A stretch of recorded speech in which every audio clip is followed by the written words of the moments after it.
Today on Investigate TV Plus, she needs power to live, literally.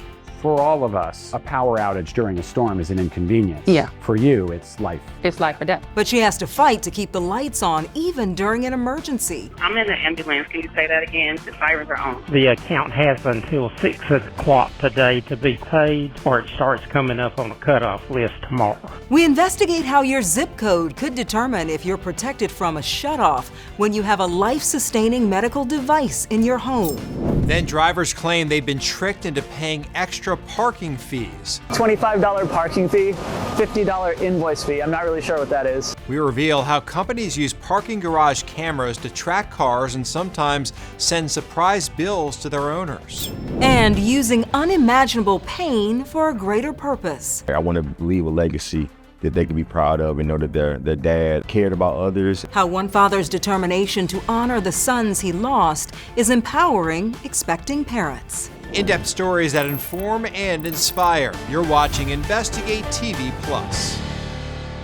From lights to refrigerators, even air conditioning, our lives run on electricity. I'm Lee Zurich. And I'm Tisha Powell. When the power gets cut, say for an unpaid bill, it can be an inconvenience for many, but for millions of Americans with medical equipment, it can be a matter of life and death. To prevent that from happening, we uncovered most states require city-owned utilities and electric cooperatives delay disconnection for life support customers. We met a woman living outside Atlanta, Georgia, who says she's in the fight of her life to keep the lights on. Investigative reporter Brendan Keefe shares her story. This tornado is a confirmed tornado on the ground. Power lines down everywhere. There's houses that are damaged, buildings damaged. This is a strong, powerful tornado on the ground right now in Spalding County, moving over the city of Griffin. For all of us, a power outage during a storm is an inconvenience. Yeah. For you, it's life. It's life or death. More than 15,000 people without power right now. Without that power, My pump's gonna stop, and then my heart can stop. These batteries power the heart pump keeping Tina Marsden alive 12 hours at a time. After tornadoes in Georgia, she was powerless for 6 days. There was a Griffin fireman and his wife. They were like, you shouldn't have to be going through this, and we're gonna bring you our generator. And that saved my life. The power line to her house, a lifeline. Hello, City of Griffin. I want to postpone this connection. There is an order for it to be disconnected. I can come home with a new prescription, and now all of a sudden I can't afford this prescription, so I have to decide between paying a light bill, paying part of a light bill to be able to get maybe a 15-day supply and not a 30-day supply of a prescription. you're choosing between your heart medication and paying your electric bill that also powers the device keeping you alive. Yes. I have a heart pump that pumps my heart. And my power was turned off this morning. Unfortunately, we don't do payment arrangements or extensions past the 7-day grace period. You get a 7-day grace period to pay your bill. If you need power to live, you get one additional day. 1 day. One additional day from that 7 days. So you get 8 days, Yes. everyone else gets 7 days. That's correct. What happens if you don't pay the bill after those 8 days? You're disconnected. Did that happen to you? Oh, that's happened to me, over 5 times. The city of Griffin combines electric, trash, and water charges into a single bill. If you don't pay for garbage collection, they cut off your power. And I need to be turned back on because I have life-sustaining medical equipment. Unless you're going to allow me to die at home, over $80. So if you don't pay the $159.89, the services will not be reconnected today. There's no law in Georgia covering these municipal electrical services or electrical cooperatives. They don't have to follow the same rules as, say, Georgia Power. That is correct. So they are self-regulated in a sense. They are not governed by the PSC, the Public Service Commission. Your protection depends on where you live. Here in New York, customers dependent on life support equipment get at least an extra 3 months to pay their electric bill, no matter who supplies the power. But here in Louisiana, it's a bit trickier because those extended deadlines don't apply to city-run or cooperative utilities. Same here in Ohio, where medical waivers grant at least an extra 30 days for life support customers of investor-owned power companies, just like Georgia Power. But electric cooperatives and city-owned utilities can leave life support customers powerless. Their city commissions make their policies. So you're dependent on the whims of city council That is correct. for your life. That is correct. Good evening, ladies and gentlemen. Welcome to the City of Griffin Board of Commissioners June 10th, 2025 meeting. My name is Tina Marie Marsden. Tina fought to get Griffin to add a grace period for medically dependent customers. I was hospitalized 23 days last month. But before the City Commission added one extra day, Hello. Yes. This is City of Griffin. I'm the collection manager. Tina got a collections call on her way to the hospital. We don't do extensions past your 7-day grace period. It's just a bad time right now because I'm literally in the back of an ambulance being transported to Atlanta Piedmont. I have to have power because I have a life-sustaining medical equipment. I understand you guys don't have a priority list. Like I said, right now it's not a good time. I only answered because I didn't know if you were my doctor calling. Okay, well, this account has till 6 o'clock today to be paid. So when I'm in the ambulance, can you say that again? The sirens are on. The account has until 6 o'clock today to be paid, or it starts coming up on the cutoff list tomorrow. The only way to keep it from going on the cutoff list, you've run out of your 7 days. I told you I'm in the back of an ambulance. I'm a heart patient, so I'm telling you right now, I'm worried I have a blood clot in my heart. I'm worried about dying. Okay, take care of your personal. Thank you. And I'll pay 75% online. Okay, that'll be fine. I'm pretty sure you'll document this conversation. Ma'am, I thought you were medically concerned right now. Hold on. Okay. I am. I'm ambulance right now. Come on. So yeah, it's a problem. Because I'm having to talk to you, and I told you, I thought you were my doctor. That's the only reason I answered. And then to receive this type of service from the city of Griffin, that's a definite problem. So you're right. I'm worried about living right now, but instead of being able to do that, I'm arguing with you about an electric bill that I need service in order to freaking live. So you're right. So now you're on speakerphone. Where's my EMS medical team in the ambulance traveling from Griffin to Atlanta right now? And I'll be sure to let your supervisor or anybody else know what additional stress you just put on me. I will talk to you guys when I get out the hospital. We asked the mayor of Griffin for a comment or an interview. Initially, he said he couldn't because of pending litigation. He then deferred to the city attorney, who replied, no comment. At the beginning of 2025, Georgia lawmakers introduced a bill that would have extended the grace period to as long as 60 days. It didn't make it far, but has a chance to be taken up again in 2026. To learn more, head to investigatetv.com and search life support. Coming up, the United States has a high rate of maternal deaths, especially among Black women, but the CDC says many are preventable. Those numbers are out there, but they're not presented in spaces that men exist in. Why teaching fathers about how to support their partners during pregnancy could help save a life. But first, confusing parking systems could be costly. We take an in-depth look at the lawsuits claiming parking companies are intentionally deceiving drivers into paying more money.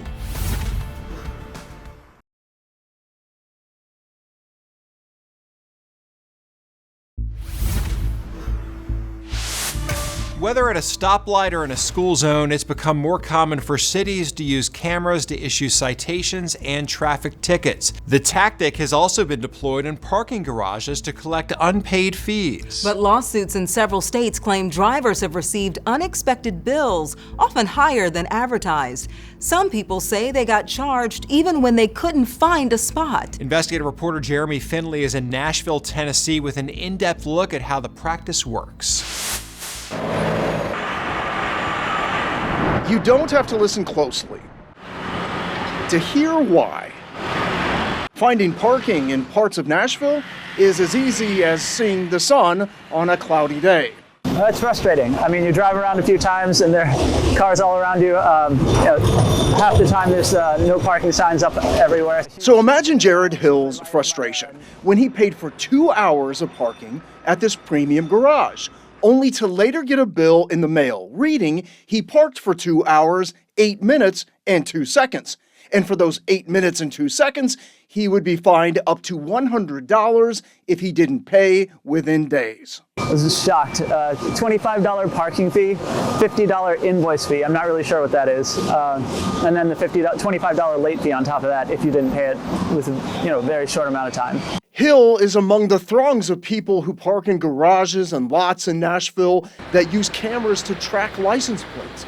We've uncovered for years complaints about these lots, how just driving through, not even parking in Metropolis-owned lots, has resulted in fines. Some people got bills and never even parked in Metropolis lots.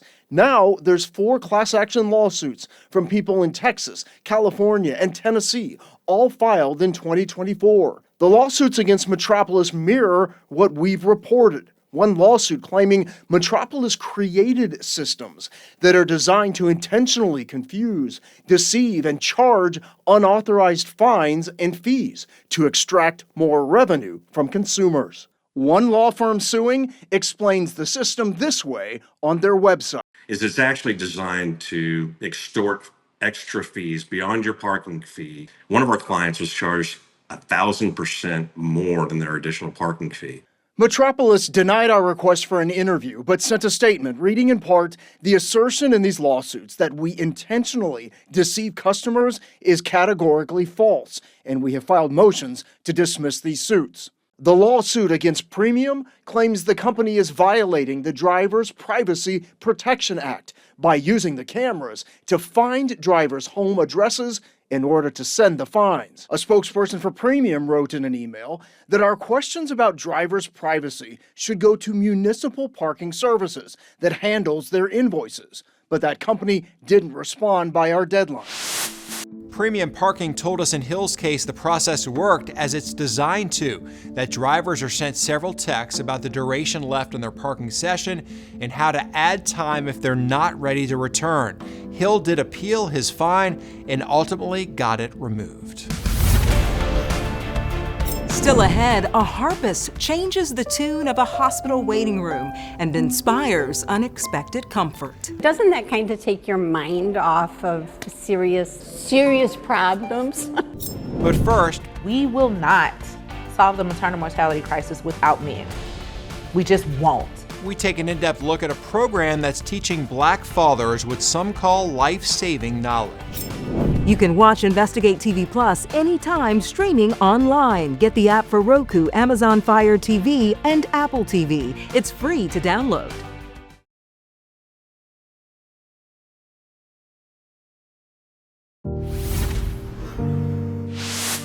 Having a baby is an exciting time in a parent's life, but it can be unpredictable. Each year, hundreds of women in the United States die during pregnancy. In fact, Black women are nearly 3 times more likely to die from pregnancy-related complications than white women, and Black infants die at nearly twice the rate of white infants. Experts say there are many contributing factors to this disparity. It's a lot of things. It's the intersection of culture, race, the state of medicine in the U.S., the fragmentation of medicine, the access to medicine. According to the CDC, most pregnancy-related deaths are preventable, but recognizing warning signs, getting timely treatment, and having quality care can help save a life. There's a lot that happens outside of these 4 walls that are really important for those outcomes and that joyful experience that we want every woman to have with birth. In addition to a doctor, St. Louis OBGYN Dr. Rosanna Gray Swain suggests expecting couples create a care team, which can include a doula. They don't perform medical tasks like a midwife. Instead, they help prepare a person for the stages of pregnancy. Doulas really bridge the gap in that education as far as like communicating with the doctors and communicating with the patient. The March of Dimes explains doula support has been linked to better birth outcomes, such as fewer C-sections and premature deliveries, breastfeeding success, and reduced risk of postpartum depression. Finding that care team and supporting a mother and baby's health can start with the father. After suffering the loss of twins, one St. Louis man used his grief to create a program teaching dads the knowledge of a doula. Reporter Elena Chappie explains how he's equipping Black fathers with the tools to protect their families. I appreciate the way that y'all have shown up for yourselves. Inside Delmar Divine, community, for each other. Change is happening. I'm looking to help grow the next generation. Through his own tragedy, it's been going. Brad Edwards is finding his purpose. I think a part of me is looking to heal through this journey as well. It's these two that bring him the most joy. You know, just cuddling with my kids and, you know, watching a movie with them and looking at them and knowing that I'm doing all this because of them. But this isn't where fatherhood started. In 2017, Brad and his partner were expecting twins. It's nothing that I could pinpoint on the medical system, more so a lack of knowledge and understanding on my behalf. So knowing what I know now, I would have did things differently. Both boys were stillborn. Perinatal loss is something that, for a man, it can shift and really shake up your world. We had a great week 1 last week, man. As a way to cope, I found a lot of therapy in this whole project. he started Dads to Doulas. Essentially just to teach Black men about everything that goes into the labor delivery process, talk about perinatal health, perinatal loss, postpartum, everything that goes into the whole process from A to Z. In a 6-week course, Black men are getting doula-level education ahead of childbirth. We have a maternal health crisis as it relates to Black women and babies. So it's something that's very important and something that I think a lot of men may not know just because those numbers are out there, but they're not like presented in spaces that men exist in. We will not solve the maternal mortality crisis without men. We just won't. That's Kyra Betts, a certified doula, and right there alongside Brad, helping to make this program possible. It's good to have a village. From the very beginning of this journey, Kyra knew Brad had it on his heart to help other men. I knew then that he never wanted to experience what he experienced again.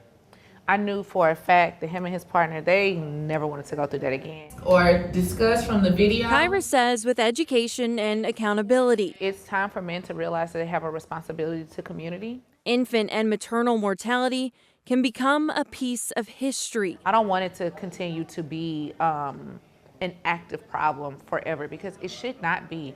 The birth of a child is supposed to be a very beautiful, cathartic, healing experience. So for Brad, we learned a lot, through that whole process. So it all comes back to his why. Like I want to leave a legacy that they can be proud of and know that their dad, cared about others and really showed that through his actions. While a part of him isn't here, he hopes his 2 boys will live on through the lives of others. Proud of you. Appreciate you. In addition to infant and maternal health, another key focus is paternal health. Each participant must complete a physical and get blood work done to successfully graduate from the course. The Dads to Doulas program accepts men from all over the United States, and in the spring of 2025, there were 43 men from 17 different states participating. Up next, trading center stage for a hospital waiting room. I've played 5 weddings before, and I've played in church, but this is what I like to do. How one musician is using her passion to provide unexpected comfort. You can watch Investigate TV Plus anytime online. Just subscribe to our YouTube channel at Investigate TV. You can catch stories and full episodes.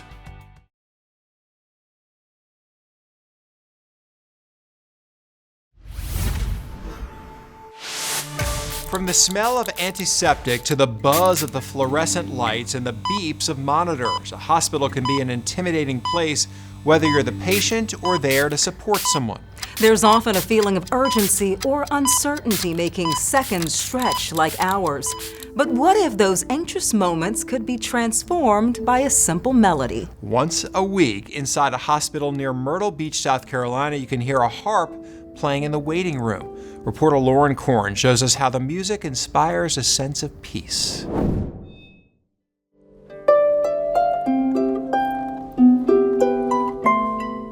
Gentle notes drift through the still space of this room. We're easing everybody into a calm atmosphere, waiting for their families. The angelic sound offers quiet comfort every Thursday at McLeod Seacoast Hospital, their busiest day for same-day surgery. I wasn't sure a harp was the best place to be in a hospital because my thought was next stop is heaven. But it's been music to manager Peggy Scudera's ears for more than a year. After hiring the harpist, who's part of the Volunteer and Student Services program. When you see her play it, You can see she is so in tune and so married to that harp. It's absolutely amazing that she doesn't know what's going on around her. She doesn't know all the people that are listening, all the people that are looking at her. She is Peggy Mann, who also goes by Peg. And I like it because you're just the background. You're not the center of attention. That's not my cup of tea. Peg revels in letting her fingers speak, plucking each string to play a soulful song. I like to play relaxing music here, some religious music. What's your favorite? Angel's Hymn is my favorite song.